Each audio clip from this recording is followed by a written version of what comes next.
Hello friends, welcome to our channel. और आज हमने पिक किया है राइस सेक्टर और यहाँ पे हमने चूज़ किए हैं दो ऐसे स्टॉक जहाँ पे हमें अच्छी खासी तेज़ी नज़र आने आ रही है। और यहाँ पे हम डिस्कस करेंगे उन स्टॉक के कंपनी के फाइनेंशियल, उसके न्यूज़ अपडेट और चार्ट एनालिसिस, जहाँ पे हम सपोर्ट और टारगेट डिस्कस करेंगे। तो इसीलिए ये जो वीडियो है आप शुरुआत से लेके एंड तक ज़रूर देखिएगा, क्योंकि इसमें बताई हुई बिट्स ऑफ इन्फॉर्मेशन आपके लिए बहुत ही इन्फॉर्मेटिव रहेगी और आपके स्टॉक को कितना स्ट्रेंथन करती है ये भी आपको बताएगी। और अगर आपको ये इन्फॉर्मेशन अच्छी लगती है तो हमारे चैनल को ज़रूर सब्सक्राइब कीजिएगा। तो देखिए, अब सबसे पहले तो हम नज़र डालते हैं जो 3 जनवरी की न्यूज़ है। Non basmati rice in India is India's top export item under APEDA basket contribute 1/4 to the total. तो अगर हम देखें जो एग्रीकल्चर और प्रोसेस फूड के जो एक्सपोर्ट है ये लास्ट 10 सालों में कंटिन्यूसली बढ़ता ही जा रहा है। और अगर हम टॉप में देखें तो नॉन बासमती राइस आता है। एपेडा जो है यानी कि agricultural process food product export development authority, इनकी बास्केट अभी बढ़ी है USD 20,674 मिलियन से, जो कि पहले थी 17,321 USD मिलियन। अब अगर हम नॉन बासमती राइस का अगर देखें तो देखिए यहाँ पे उन्होंने बताया कि ये इंडिया के जो टॉप एक्सपोर्ट हैं उसमें से ही ये आइटम है जो एपेडा के बास्केट में है, और ये ऑलमोस्ट कंट्रीब्यूट करता है 1/4 to the total export in 2021। Okay, अगर हम जो टॉप 3 प्रोडक्ट है उसमें से देखें तो टॉप 2 में आते हैं नॉन बासमती राइस जो कंट्रीब्यूट करता है 23.22% शेयर, और सेकंड जो है बासमती राइस जो कि कंट्रीब्यूट करता है 19.44% शेयर। अगर हम इंडिया का नॉन बासमती राइस का एक्सपोर्ट के बारे में बात करें तो देखिए उसका वैल्यू है अराउंड USD 4,799.91 मिलियन का, और बासमती राइस का एक्सपोर्ट का क्लोज जो सेकंड आता है वो है USD 4,018.71 मिलियन का। अगर हम देखें इसके इम्पोर्टर है कौन, तो उसमें देखिए Benin, Nepal, Bangladesh, Senegal, Togo, ये तो टॉप इम्पोर्टर है ही नॉन बासमती राइस के 2021 में। लेकिन अगर हम मेजर एक्सपोर्ट देखा जाए तो वो डेस्टिनेशन में आते हैं सऊदी अरेबिया, ईरान, इराक, येमन, यूनाइटेड अरब एमिरेट्स। और यहाँ पे जिस तरीके से जितनी मात्रा में यहाँ पे एक्सपोर्ट होता है वो ईयर ऑन ईयर बेसिस पे अगर हम देखें तो वो तो बढ़ता ही जा रहा है। तो इसीलिए जो एपेडा के जो चेयरमैन हैं डॉक्टर M अंगामुथु, इन्होंने कहा है कि ये कंटिन्यूसली फोकस कर रहे हैं कि यहाँ पे किस तरीके से ये अच्छा खासा इंफ्रास्ट्रक्चर बनाए जहाँ से ये एक्सपोर्ट है वो बूस्ट हो सके, और जो भी स्टेट गवर्नमेंट है उनके साथ बैठ के ये एग्रीकल्चरल एक्सपोर्ट पॉलिसी बनाएंगे जिसके चलते हुए ये फोकस करेंगे एक्सपोर्ट पे। तो देखिए अगर हम इंडिया के बारे में देखें तो इंडिया में इतनी सारी स्टेट है जो कि राइस प्रोडक्शन करती है। उसमें से देखिए Maharashtra, UP, Kerala, Nagaland, Tamil Nadu, Assam, Punjab, Karnataka, Gujarat, Rajasthan, Andhra Pradesh, Telangana, Manipur, Sikkim, Uttarakhand, MP, Mizoram and Meghalaya, ये फाइनल स्टेट है स्पेसिफिक जहाँ पे इन्होंने एक्शन प्लान बनाया है एक्सपोर्ट करने के लिए with different stages of finalisation. तो मतलब देखिए अपना इंडिया में जिस तरीके से जिस लेवल पे राइस प्रोडक्शन होता है उतना एक्सपोर्ट भी उतना ही ज़्यादा होता है, और ये वर्ल्ड वाइड होता है। तो जिस तरीके से ये अभी हो रहा है तो यहाँ पे एफेडा भी इंक्लूडेड है, उन्होंने गवर्नमेंट को भी यहाँ पे इन्वॉल्व कर लिया है, और जिस तरीके से ये पॉलिसी बना रहे हैं जहाँ पे ये एक्सपोर्ट लेवल बढ़ाना चाहते हैं। अब देखिए अगर हम वर्ल्ड ट्रेड ऑर्गेनाइजेशन का डेटा अगर देखें तो यहाँ पे इंडिया का जो एक्सपोर्ट है वो अभी टच कर रहा है 37,371 मिलियन का, जो 2019 में था। अगर इसको कंपेयर करें 2010, वहाँ पे था 23,106 USD मिलियन, मतलब ये अभी बढ़ा ही है। अगर हम इसका कंपाउंड एनुअल ग्रोथ रेट भी देखें तो वो भी 5.49% है, जो कि पुराना रेट था हमारा 3.11% का। अगर हम ये एग्रीकल्चर एक्सपोर्ट का अगर देखें वर्ल्ड में हमारा इंडिया कहाँ स्टे करता है तो देखिए ये आता है 2.1% 2019 में, जो कि 1.71 से अभी बढ़ गया है।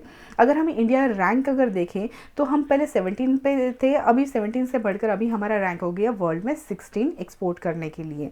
अब देखिए इसके साथ ही यहाँ पे जो एपेडा है उनके बहुत सारे यहाँ पे उन्होंने कुछ पॉलिसीज़ भी बनाई हैं, कुछ उनका मैनेजमेंट भी है, और उसी के साथ चलते हुए ये फाइनेंशियल असिस्टेंस स्कीम्स भी बना रहे हैं इंफ्रास्ट्रक्चर डेवलपमेंट के लिए, जिसके चलते हुए ये इम्प्रूव कर सके जो मार्केट डेवलपमेंट है और एग्रीकल्चर प्रोडक्ट को भी यहाँ पे एक्सपोर्ट करने के लिए एक बूस्ट मिल जाए।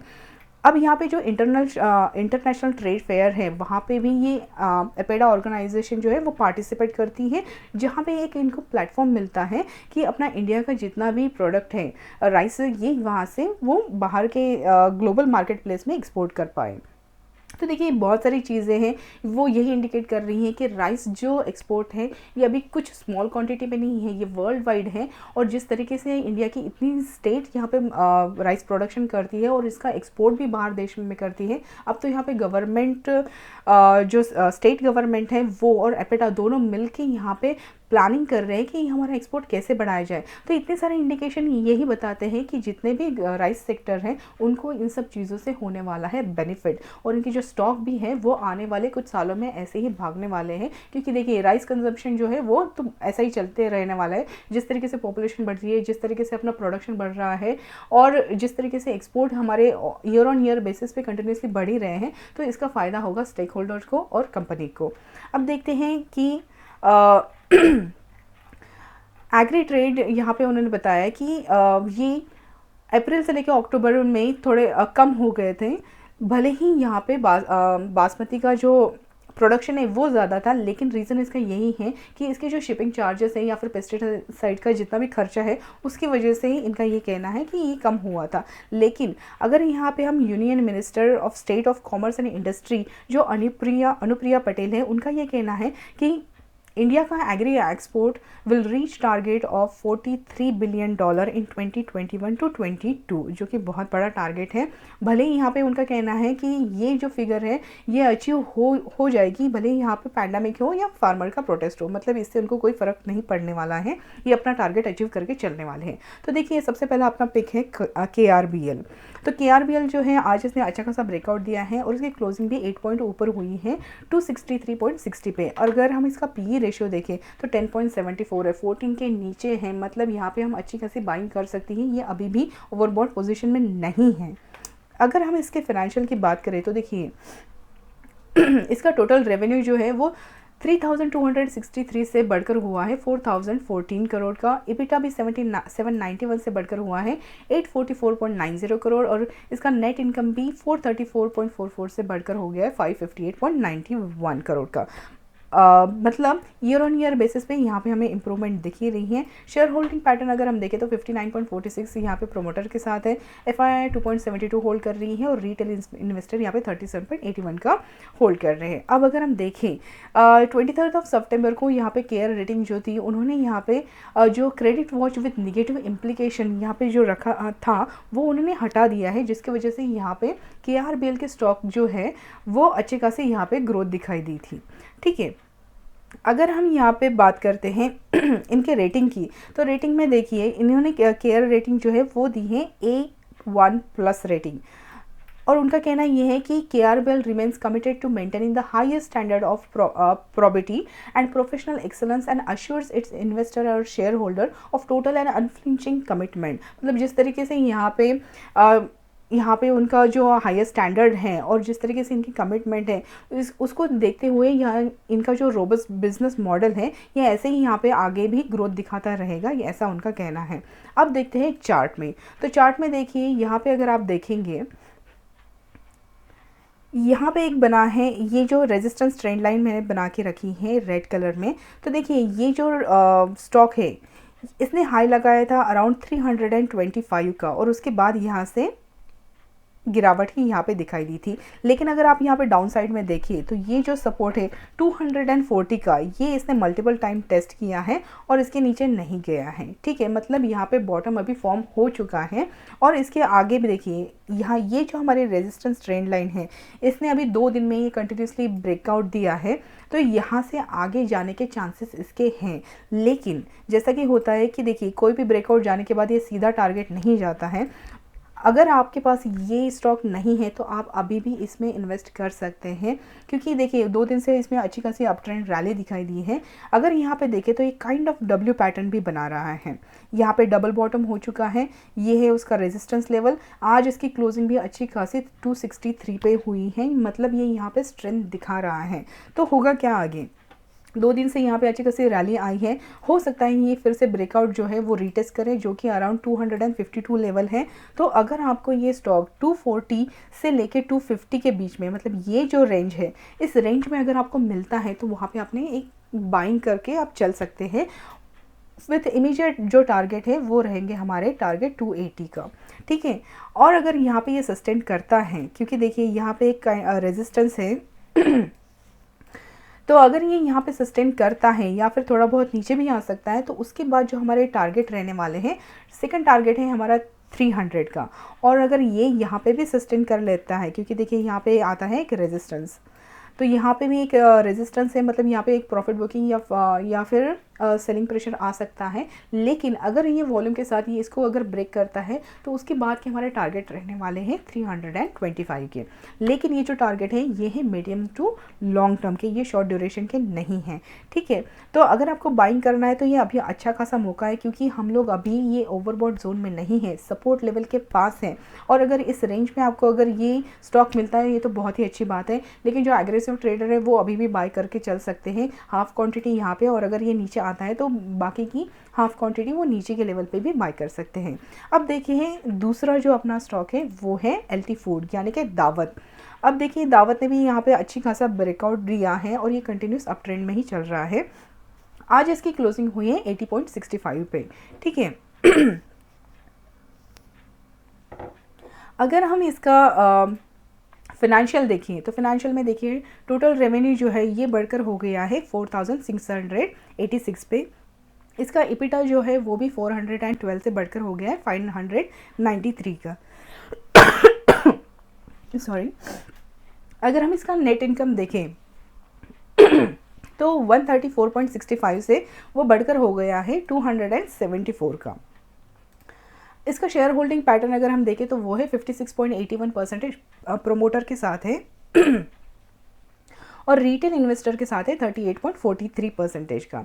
अब देखते हैं दूसरी जो रिपोर्ट है, यानी कि एक एनालिसिस रिपोर्ट यहाँ पे बनाई गई है, जहाँ पे उन्होंने ब्राउन राइस हैं उसके बारे में बताया कि देखिए जिस तरीके से अभी ब्राउन राइस का जो ट्रेंड चल रहा है और जिस तरीके से इसके आने वाले फ्यूचर में अच्छी खासी ग्रोथ दिखाई दे रही है, तो यहाँ पे ब्राउन राइस का डिमांड भी बहुत है और ये वर्ल्ड वाइड भी एक्सपोर्ट होता है। तो देखिए बासमती राइस तो ऑलरेडी है ही, और जो नॉन बासमती राइस वो भी है, उसके साथ अभी ब्राउन राइस भी ऐड हो गया है। और ये इन्होंने ब्राउन राइस का मार्केट भी बताया कि 2022 से लेके 2028 के में इसका अच्छा खासा डिमांड है। अब देखिए अगर हम ब्राउन राइस इंडस्ट्री को अगर देखते हैं तो उसमें टॉप जो कंपनी है उसमें एक आती है दावत, यानी कि एलटी फूड। मतलब जितना डिमांड बढ़ेगा तो उतना दावत को भी बेनिफिट होगा। अब देखते हैं इसके चार्ट एनालिसिस में। अब देखिए यहाँ पे अगर हम वीकली चार्ट देखें तो देखिए ये है एक रेजिस्टेंस ट्रेंड लाइन ये एक रेजिस्टेंस ट्रेंड लाइन अगर हम देखें, ये है वीकली चार्ट की बात। तो देखिए इसने ऑलरेडी 90 का यहाँ पे हाई लगाया था, ये 90 का इसने हाई लगाया, उसके बाद ये डाउन ट्रेंड में था, फिर उसके बाद यहाँ पे उसने बॉटम बनाया अराउंड 62 के आसपास। 2 बार इसने 62 टच किया, वहाँ पे बॉटम हो चुका, और उसके बाद यहाँ पे दिसंबर में ही इसने एक अच्छा खासा ब्रेकआउट दिया और अचीव किया अराउंड 83 का टारगेट। तो देखिए ये जो रेजिस्टेंस ट्रेंड लाइन है, वीकली ब्रेकआउट तो हमारा हो गया, वीकली ब्रेकआउट दे दिया। वीकली ब्रेकआउट के बाद उसने फिर से यहाँ पे आके सपोर्ट फिर से रीटेस्ट किया। तो देखिए कोई भी ब्रेकआउट होता है वो सीधा ऊपर नहीं जाता है, वो रीटेस्ट करने आता ही है। तो इसलिए ब्रेकआउट के पे किसी ने बाय नहीं करना चाहिए, थोड़ा वेट करना चाहिए कि थोड़ा वो नीचे आए, तब उस सपोर्ट जब रीटेस्ट होता है तो वहाँ पे एक बाय बनता है। तो यहाँ पे देखिए ये जो हमारा रेजिस्टेंस ट्रेंड लाइन था अब वो बन गया है सपोर्ट ट्रेंड लाइन। तो जैसे ही ये यहाँ से नीचे आया फिर से इसने यहाँ पे सपोर्ट लिया और उसके बाद फिर से इसने सेकंड हाई लगाया 80 के आसपास। अब ये तो हो गया वीकली व्यू। अगर हम यहाँ पे डेली व्यू के इस पे देखें तो ये देखिए ये जो मैंने एक रेजिस्टेंस ट्रेंड लाइन बनाई है तो यहाँ पे बन रहा है सिमेट्रिकल ट्रायंगल और ये जो स्टॉक है वो यहाँ पे ट्रेड कर रहा है इस सिमेट्रिकल ट्रायंगल के बीच में। अब देखिए यहाँ पे ये हो गया डेली चार्ट। तो डेली चार्ट में अगर आप यहाँ पे देखते हैं तो ये है सिमेट्रिकल ट्रायंगल और ये जो स्टॉक यहाँ पे इसके बीच में ही ये ट्रेड कर रहा है। और आज ही इसने अच्छा खासा ब्रेकआउट दिया है वो, और ऑलमोस्ट 82 का टारगेट उसने अचीव किया और क्लोजिंग हुई है 80 के आसपास। ठीक है, तो ये ऑलरेडी जो स्टॉक है वो भाग गया है, लेकिन जिन लोगों ने यहाँ पे होल्डिंग है उन्होंने अभी भी ये स्टॉक को बेचना नहीं है। इसको आप होल्ड करके चलिए, क्योंकि आगे चल के आपको ये अच्छे खासे रिटर्न देने वाला है। ठीक है, अब अगर आपकी यहाँ इसमें होल्डिंग है तो इसके टारगेट क्या होंगे। देखिए, ये ऑलरेडी यहाँ पे 84 का एक तो हर्डल है ही। ये देखिए 2 बार यहाँ पे उसने सेलिंग प्रेशर आया, थर्ड टाइम भी यहाँ सेलिंग प्रेशर आया, आज भी 84 से वो नीचे क्लोजिंग हुआ। तो हो सकता है कल यहाँ से जाके फिर से ये ब्रेकआउट रिटेस्ट करे, हो सकता है 74 के आसपास ये वापस आ जाए। अगर यहाँ पे 74 के आसपास आता है तो आप उसकी 0.5% बाइंग करके चल सकते हैं। लेकिन अगर उसके नीचे भी अगर आपको अच्छा खासा सपोर्ट लेवल पे लेना है तो उसकी अच्छी रेंज है अराउंड 62 से लेके 70 के आसपास। मतलब 62 और 72 के बीच में अगर कभी भी आपको ये स्टॉक मिलता है तो वहाँ पे बाइंग करके चलना चाहिए। ठीक है। अब देखिए यहाँ पे 84 आज इसने हाई दिखाया, उसके बाद अगर ये कल या 2-3 दिन में अगर 74 के आसपास आता है तो भी डरने की कोई चिंता नहीं है, क्योंकि यहाँ पे ऑलरेडी इसने अच्छा खासा ये जो रेजिस्टेंस था वो अभी बन गया है इसका सपोर्ट। तो यहाँ पे आकर भी ये यहाँ से एक अच्छा खासा बाउंस दे सकता है, फिर से यहाँ पे 84 टच कर सकता है। लेकिन जैसे कि आप देख रहे हैं यहाँ पे एक 84 का हर्डल है, तो जब तक ये 84 का हर्डल यहाँ से क्रॉस नहीं करता है तब तक मे भी हो सकता है कंसोलिडेशन में रहे। लेकिन जैसे ही ये हर्डल क्रॉस करेगा हमारे नेक्स्ट जो टारगेट है वो रहेंगे 90 के। तो ठीक है, तो यहाँ पे सपोर्ट जो स्टॉप लॉस अगर हम माने तो वो रहेगा 62 का, और यहाँ पे अगर किसी को बाय करना है तो 62 से लेकर 72 की रेंज में अच्छी खासी बाइंग रेंज है।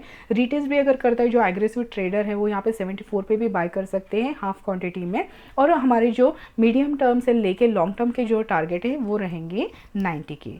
तो आई होप आपको ये वीडियो अच्छा लगा होगा। अगर अच्छा लगा तो प्लीज़ हमारे चैनल को सब्सक्राइब ज़रूर कीजिएगा, और मिलते हैं हमारे अगले वीडियो में। Thank you so much.